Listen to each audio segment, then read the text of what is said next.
دوستو یاد رکھنا، تگڑا اور مضبوط جوان پتہ کون ہوتا ہے؟ جس کی نظریں پوری طرح اس کے کنٹرول میں ہوں۔ یہ علامت جوانی ہے۔ جس آدمی کا پوری طرح، دو لوگ دنیا میں کبھی کوئی کارنامہ سر انجام نہیں دے سکتے، ایک جو حرام کھاتا ہو، ایک جس کی نظر ناپاک ہو۔ محمد بن قاسم جب یہاں آئے تھے نا تو ایک دن بڑے پریشان تھے، تو ایک بزرگ کہنے لگے آپ کیوں پریشان ہیں؟ کہنے لگے راجہ دہر سے مقابلہ ہے اور ہماری فوج تو سندھ کے رستے بھی نہیں جانتی، زبان بھی نہیں جانتی، لڑیں گے کیسے؟ 2-4 دن کے بعد ان بزرگوں کی دوبارہ محمد بن قاسم سے ملاقات ہوئی تو بڑے خوش تھے۔ کہا اب آپ کیوں خوش ہیں؟ کہنے لگے وہ میرا مقابلہ نہیں کر سکتا، میں نے تحقیق کر لی ہے۔ کہا کیوں؟ کہنے لگے نظر کا گندہ ہے، اور جو نظر کے گندے ہوتے ہیں وہ میدانوں میں ٹھہرا نہیں کرتے۔ میدان کے لیے نکلنے کے لیے پاک جوانی کی ضرورت ہوتی، تطہیر مزاج ہونا ضروری ہوتا ہے، پاکیزہ افکار اور سچی اور سچی ستھری سوچوں کا ہونا ضروری ہوتا ہے۔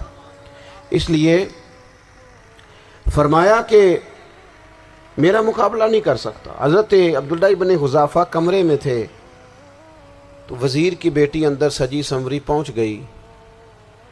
جیسے ہی آپ نے اس کفر کی چال کو دیکھا تو تیمم کر کے نفل شروع کیے۔ وہ ساری رات بیٹھی رہی، رب کا بندہ ساری رات عبادت کرتا رہا۔ عبادت بڑا سہارا ہے، مصلی بڑا سہارا ہے اللہ کے بندوں۔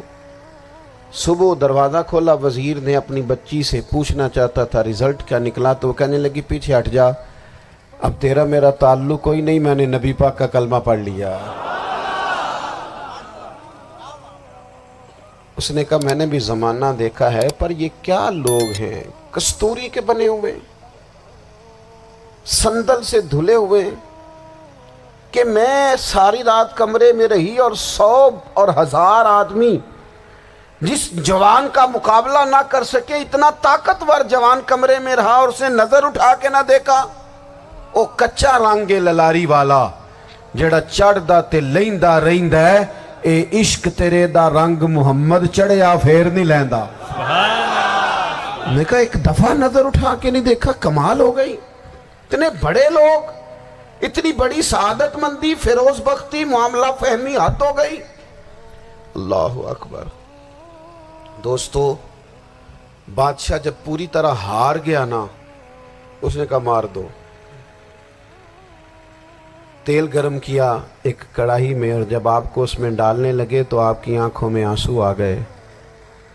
بادشاہ کا خیال ہوا شاید نرم ہو گئے ہیں، کہنے لگا روئے کیوں؟ فرمانے لگے سوچتا ہوں جان ہی ایک ہے، کتنا مزہ ہے اس کی راہ میں جان دینے کا، کتنی لذت ہے اس کے نام پر مرنے میں، کتنا لطف ہے۔ جے تو چڑھیا اتے دار بھی نہیں، تے جے تو وکیا عشق بازار بھی نہیں، تے ایڈا سستا سودا پیار بھی نہیں، تے ایڈا سستا لبدا یار بھی نہیں۔ کئی جنگل گانے پیندے نہیں، کئی دوزخ لنگنے پیندے نہیں، جے وہ اس ملوں بھی مل جاوے، ایدوں سستا ہور بپار بھی نہیں۔ تے کچھ سمجھ نہ آوے لوکانوں وہ کادے نال شہید کرے، ڈٹھی یار دے ہاتھ تلوار بھی نہیں، پر او دا خالی جاندہ وار بھی نہیں۔ کہنے لگے ایک جان ہے نا، تو دل کرتا ہے ہزاروں ہوتی تو ایک ایک کر کے محبوب کے نام پہ قربان کرتا، جب میرے پاس ہے ہی ایک، کروں کیا؟ حضرت عبداللہ ابن حذافہ رضی اللہ تعالیٰ عنہ جب روئے اور بادشاہ نے یہ بات سنی تو بادشاہ اٹھ کے کھڑا ہو گیا، سارے وزیروں مشیروں کو کہنے لگا تم نے کہا تھا نا بندہ ضائع کرنے والا نہیں، یہ بھی ضائع کرنے والا نہیں۔ کہنے لگا میرا ماتھا چومو، تم جیسے لوگوں کو قتل نہیں کرنا چاہیے، آزاد کرنا چاہیے۔ عزیز اپنی زندگی سے نا یہ بہت زیادہ ہرس، ہوس، طمع، اور یہ کسی بات کی بھی ہو، ہرس صرف پیسوں کی نہیں ہوتی ہے، شہرت کی بھی ہوتی ہے، یہ بیماری انسان کو اقتدار کی بھی ہوتی ہے، تعریف کی بھی بیماری ہوتی ہے، یہ سارے نقص ہوتے ہیں لوگوں کو، اور معاذ اللہ بعض جبوں کبوں کے اندر بھی ہوتے ہیں، وہاں بھی پنپتے ہیں۔ اپنی زندگی جب تک اس سادگی میں نہیں لاؤ گے جو رسول پاک نے عطا فرمائی ہے، جب لوگ آسانیوں میں پوری طرح الجھ گئے تو پھر وہ دور ہوئے اور کفر چڑھ گیا۔ دوسری بات، اللہ کے محبوب صلی اللہ تعالی علیہ وسلم کی محبت ہم سے تقاضا کرتی ہے کہ ہم اس مشن کے لیے کام کریں جس مشن کے لیے رسول پاک نے کام فرمایا ہے۔ ہم سارے کام بڑی مضبوطی سے، سوچ سمجھ کے، تدبر سے، حکمت سے، تقاضوں کو مد نظر رکھتے ہوئے کرتے ہیں سارے کام۔ دین کے کام میں ہمارا مزاج نہیں ہوتا، او ہو جائے گا جی، آپ بسم اللہ پڑھیں جی، شروع کریں جی۔ آپ تقاضوں کو سمجھیں، چیزوں کو دبائیں نہیں، چیزوں پر غور کریں۔ کسی کے ذہن کی سطح پر سوال ابھرتا ہے، اس کا تسلی بخش جواب دیں۔ اپنی زندگی میں دین کے کام کے لیے اپنے آپ کو وقف کریں، اور دین کے کام کے بہت سارے پہلو ہیں۔ ہزاروں لوگوں کو قرآن پاک ٹھیک پڑھنا نہیں آتا، ہزارہ لوگ ہیں جو قرآن مجید کے مطالب سے آگاہ نہیں ہیں، دین کی بنیادی ضروریات سے لوگ نابلد ہیں۔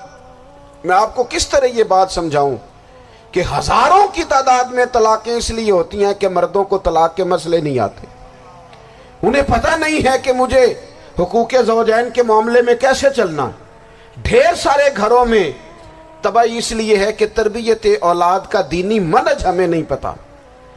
اپنا حصہ ملائیں دین کے کام میں۔ ایک آدمی کو اگر تو نمازی کرنے میں کامیاب ہو گیا، تیری زندگی بدل گئی۔ وہ دین بیزار لوگ جو ہمارے بیچ بیٹھ کے ہماری نوجوان نسل کو پگڑی اور داڑھی کا نام لے کے بنیادی طور پر دین سے دور کرتے، ایسے نوجوانوں کو دین کا پیغام محبت دے کر دین کے قریب کرنا ہماری ڈیوٹیوں کا حصہ ہے۔ ہمیں ذمہ داری کا احساس کرنا پڑے گا، ہمیں یہ خاص قدم اٹھانا پڑے گا، توجہ دینی پڑے گی۔ مساجد، مدارس، میں آپ سے عرض کروں، اتنی ڈٹ کے مخالفت ہوتی ہے نا مدرسوں کی، اتنی ڈٹ کے۔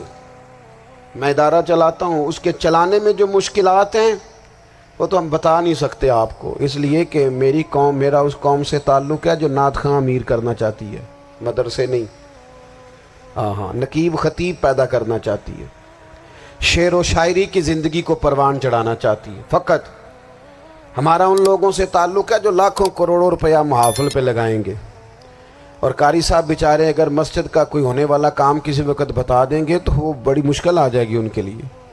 یہ کیسے ہو سکتا ہے، آپ نے یہ ڈیوٹی بتا دی؟ مدارس، اور جتنا اہم رول دین کو پھیلانے میں مدارس اسلامیہ کا ہے، اتنی زبردست۔ لوگوں کا خیال ہوتا ہے میری طرح کے لوگ شاید کام کرتے ہیں، ڈیوٹی کرتے ہیں۔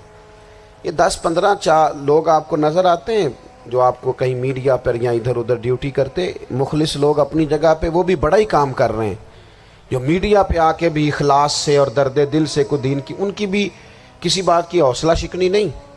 لیکن ہزارہ اساتذہ جو مدارس میں بیٹھ کے پڑھاتے ہیں، جنہوں نے وہ سارے لوگ تیار، آپ سمجھ نہیں سکتے کتنا بڑا کام۔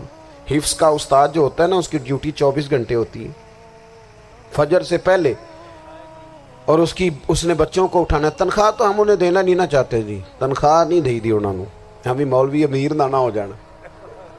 مولوی نو تے سوٹ بھی 27ویں والی رات دے ہے تاکہ کدھر سوان کے عید والے دن پا نہ لوے، چونکہ 27ویں تو بعد تے درزی پھڑتا ہی کوئی نہیں، کیوں حضرت؟ ایسا ہی ہے نا، اس وقت تو نہیں نہ لیتا۔ تو ہم چاہتے ہیں مولوی ہماری مرضی کے ہماری طرح کا سوٹ نہ پہن لے۔